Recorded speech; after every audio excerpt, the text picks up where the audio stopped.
So I saw this news story yesterday. They're in a committee. They are talking GOP senators along party lines in a committee. They are talking about revising the early voting laws in Arizona, that you would have to have your early ballots in sooner, that you would have to have them in by 7 p.m. Friday before Election Day instead of at 7 p.m. on Election Day. And there are some other reasons, emergencies, why you could vote early in these other. In the end, what they are saying is it's going to make it faster to count the votes. You'll get results much quicker. And that is something that a lot of people are concerned about. And I looked at this and I thought, here we go with election integrity stuff again. And is this what people want? But this would end up on the ballot for the voters to vote on. And I am somebody, I do not like our propositional form of government. I think the worst thing we do as a society is we have ballot initiatives through propositions where people go and get signatures because they want something on the ballot, and whoever has the shiniest campaign wins. I think it's the laziest form of government we could possibly have. I am all for democracy and the voice of the voters, but we don't have a democracy. We have a representative republic.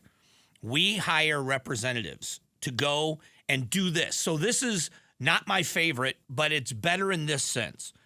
It goes through the legislative process. It goes through a committee. It goes through debate. It goes through changes and amendments, and then it's agreed upon. If it passes the House and Senate, then you, instead of going to the governor's desk for signature, it goes to you, the voter, for passage.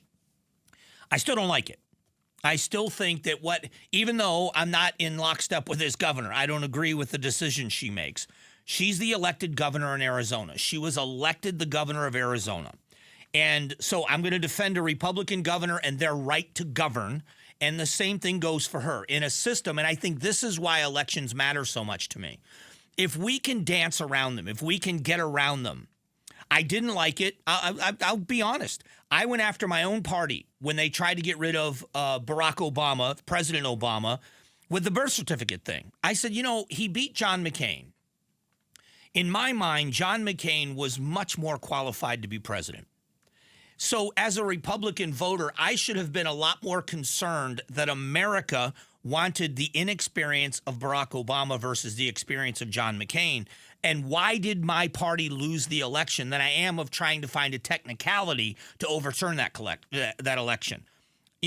So I don't like it. I don't like what's being done to Trump. I think a lot of this is politically driven. I didn't like the audit and what was going on. I think elections have consequences. And if people cheat and they get caught cheating, they should be punished for cheating. And I'm not dumb enough to think that fraud doesn't happen. Do I think we had massive fraud and the election was stolen? I don't.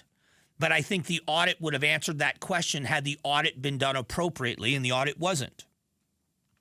So as far as having election laws, it should be easy to vote and hard to cheat.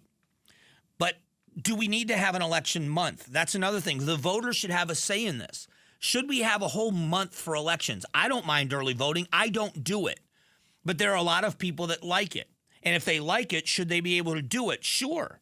The issue in our primary, our presidential preference election, there's a lot of names. So if you looked at the presidential preference election, there were a lot of names on that ballot that weren't even in the race anymore. It was over by the time it got here. But their names were on the ballot because they hadn't ended their campaigns. What they did was suspend their campaigns. Since they qualified for the ballot, they were on the ballot. Well, if you're an early voter, what happens if you mail your ballot in really early and then your candidate drops out or the candidate you voted for does something horrible? There's a revelation about that candidate that turns your stomach and you say, I would have changed my vote had I known that. That's why I vote on Election Day. That's my personal thing is I like lining up at the polls. I like Election Day. But I don't live in a bubble. We live in a society with early voting. Is this change in saying, listen, everybody wants the results faster? Well, we've got to get the ballots in faster if we're going to count them faster. So if you want to drop your ballot off on Election Day, you're going to have to drop it off at the county recorder's office. So we get them in faster. I don't have a problem with that. Is it necessary? I don't know if it's necessary. Is it going to, and the other part of it, and I've had really good discussions with the Secretary of State He is as opinionated as I am, and he's as willing to defend his position as I am. Am I concerned that people in the Grand Canyon are not going to be able to vote? That's just not the case. What you have to do is you got to send your ballot in earlier, 3 days earlier than you would have before, but you get your ballot weeks before the election. So I don't think it's a problem unless you create it to be a problem. But do the voters want it? And I think this would settle a lot of this argument. Again, I don't like propositions. I don't like ballot resolutions. I don't like them.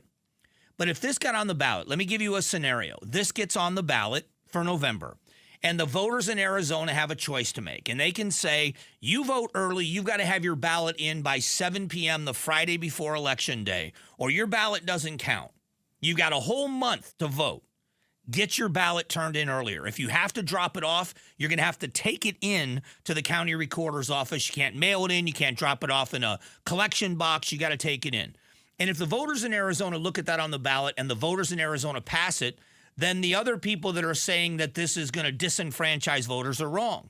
But the other side of that coin is also true.